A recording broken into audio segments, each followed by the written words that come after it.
तो ये क्वेश्चन पूछ रहा है two identical coherent sources are placed on a diameter of a circle of radius R at separation X which is much much less than R symmetrical about the centre of the circle. ठीक है, तो एक circle है, ठीक है, और sources कहाँ पे रखे हुए हैं, डायमीटर पे रखे हुए हैं। ठीक है, तो इसका सेंटर हम मान लें, ठीक है, सेंटर के सिमेट्रिकल रखे हुए हैं। ठीक है, तो ये सेंटर हम कंसिडर कर लेते हैं और इसके दोनों तरफ क्या रखे हुए हैं, सोर्सेस रखे हुए S1 और S2। ठीक है, हम एक पॉइंट कंसिडर कर लेते हैं यहाँ पे, पॉइंट P, जहाँ पे इंटरफेरेंस हो रहा है। ठीक है, मान लो पॉइंट P पे इंटरफेरेंस हो रहा है, मान लेते हैं। ठीक है, और ये जो इंटरफेरेंस हो रहा है P पॉइंट पे, वो कितना एंगल पे हो रहा है सेंटर से, ठीक है, कितना एंगल पे सबटेंड कर रहा है, ठीक है, ये थीटा एंगल सबटेंड कर रहा है ना।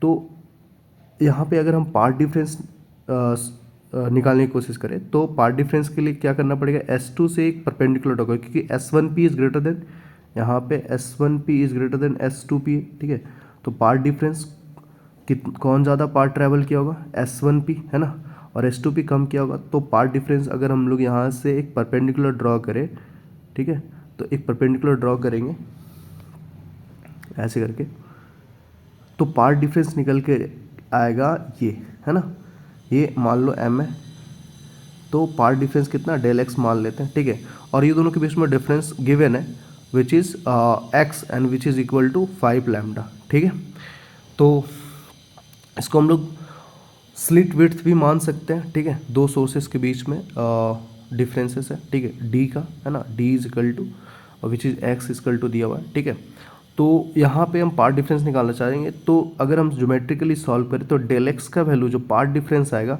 वो कितना आएगा, 5 लैम्डा, है ना, विच इज़ यहाँ पे x दिया हुआ है, तो ये कितना आएगा, x कॉस थीटा। ठीक है, और डेल एक्स के जगह पे 5 लैम्डा कॉस थीटा, है ना, एंड 4 मैक्सिमा, है ना, constructive interference, del X equal to N lambda, है ना।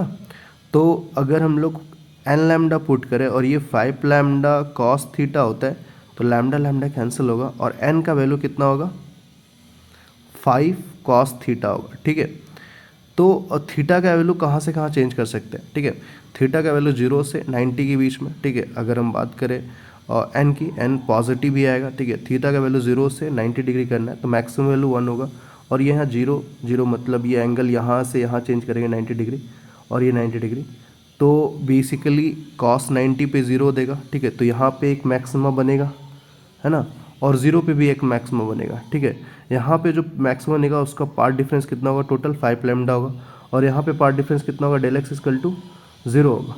ठीक है, अब इन लोग दोनों के बीच में कितना डिफरेंस है और टोटल कितना आना चाहिए, टोटल एन, अगर कॉस थीटा का मैक्सिमम वैल्यू ले ले तो number of maxima should be 5। ठीक है, तो ये 90 डिग्री पे डेल एक्स मेरा 0 आ जाएगा। ठीक है, तो इन लोग दोनों के बीच में 4 और रहेंगे, मतलब टोटल कितना होगा, 5 होगा, तो 5 इस क्वाड्रेंट में होगा, है ना, यहाँ से यहाँ तक। ठीक है, उसके बाद 5 इस क्वाड्रेंट में और 5 इस क्वाड्रेंट में और 5 इस क्वाड्रेंट में, तो टोटल मैक्सिमा कितना हो गया, टोटल मैक्सिमा हो गया 20।